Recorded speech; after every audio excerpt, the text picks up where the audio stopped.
Hi, Bob. Thanks for coming in. Thank you. Nice to see you. Tell us how you got started with spoken word poetry. Well, I've been writing it for a long time. I've always thought that reading poetry sometimes seems to me almost like reading a musical score. You know, you get the idea that's there, but you need the music to make it real. And I think, not for everybody maybe, but I think that a human voice makes poetry more real. And I've always enjoyed consuming poetry, I guess, that way. So I decided when I started writing seriously that I was going to start doing spoken word. And it's something that I've come to really enjoy, and I've been doing a lot of. And you just returned from Folk East in England this summer. Tell us about that experience. Yeah, well, I was invited to perform at the Folk East Festival in Suffolk, England, and I was a bit anxious because I hadn't been on a stage in a very long time, and I had never performed my poetry publicly, but it went really well. I got fantastic feedback, and I've been invited to go back next year to perform bigger venues. And now there's a second British festival that's considering having me as well. So I think I'm going to go back. Whether it will be in 2019 or 2020, I'm not sure, but it looks like it's going to happen. So that was great. Can you just describe what it's like? Because I often see, musicians at folk festivals and, there's people milling around and they're laughing and they're doing all sorts of things while you're performing. Is it the same thing with spoken word poetry, or are they more intent on listening? Well, the venue we were billed as spoken word, so people knew what they were getting. And the venue that I was in was a big tent. So people came in and they sat down and they did listen very attentively. There was some bleed over from some of the other stages because there were 5 or 6 stages and some of them were a bit loud. And in the afternoon set, that was a bit of a challenge. But the people just sat and listened, I thought, very intently, and it was a good experience. And as you say, they must have liked what they heard because you're going to be back. You were also doing some writing in Denmark? I had a bit of business to do there, but I also had some downtime. And I like to find things in nature and in art that inspire me. And one day I was out with my friend Peter driving through the country, and he said, would you like to see the burial mound?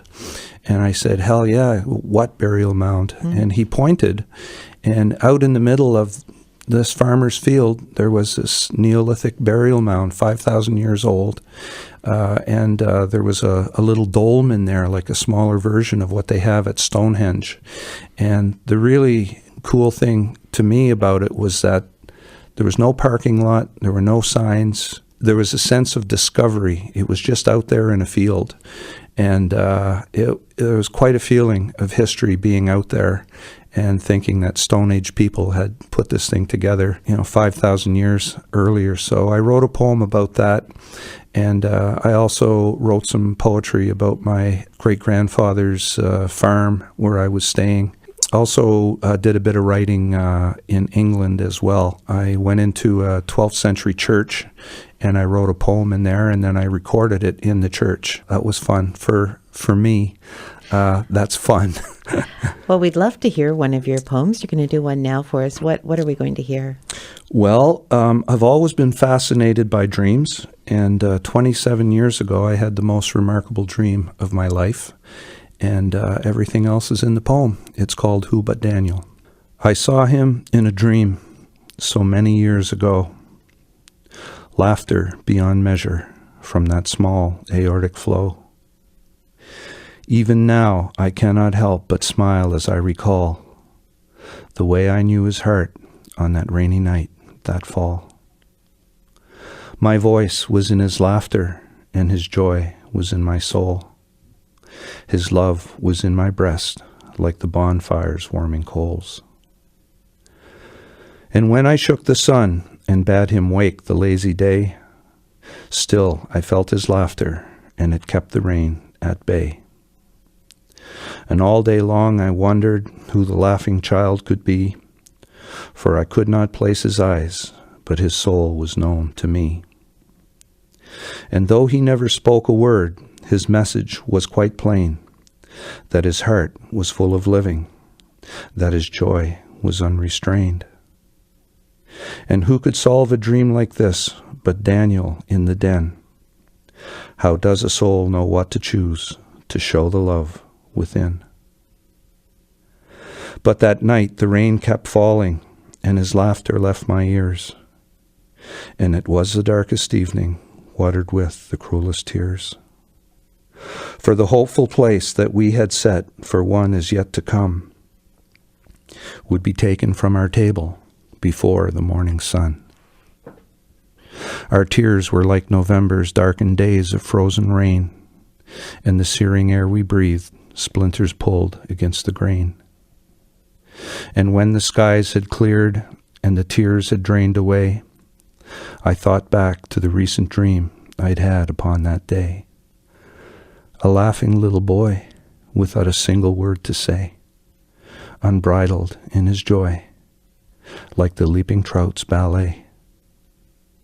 Perhaps he made a shallow dive into the living stream, but still he saw the eddies where the sleeping rainbows dream.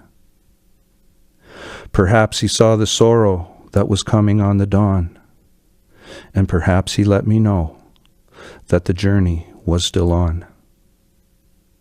For who would share that dream but my Daniel in the den?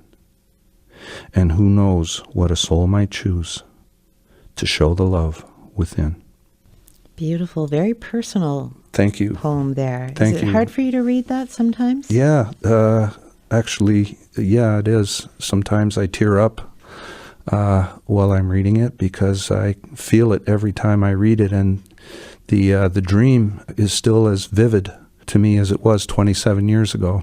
So yeah, these are the kinds of things I like to write about. A lot of my poetry tends to be autobiographical or about real things. I'll go to a beach that I love, and I will write about the beach. Or I'll go into a cathedral or a church, and I'll take inspiration from that. Or sometimes I will try to interpret art. I've written a lot of poems interpreting the art of Marc Chagall, and just this weekend I tried my hand at interpreting the music of Jimi Hendrix. Wow. Yeah. What's next for you, Bob, in terms of projects? You've got a couple of things coming up. Yeah, I'm going into the studio this week with Chris Corrigan, who many people will know, just a fantastic guitarist, and we're going to work on some spoken word stuff. And I've been offered a theater show in Edmonton next fall, and so I'm going to do that. And I'm working on several books and spoken word projects, and this is all done in the evening. So in your spare time. Yeah, in my spare time, such as it is. So it keeps me busy. Thank you so much. Thank you.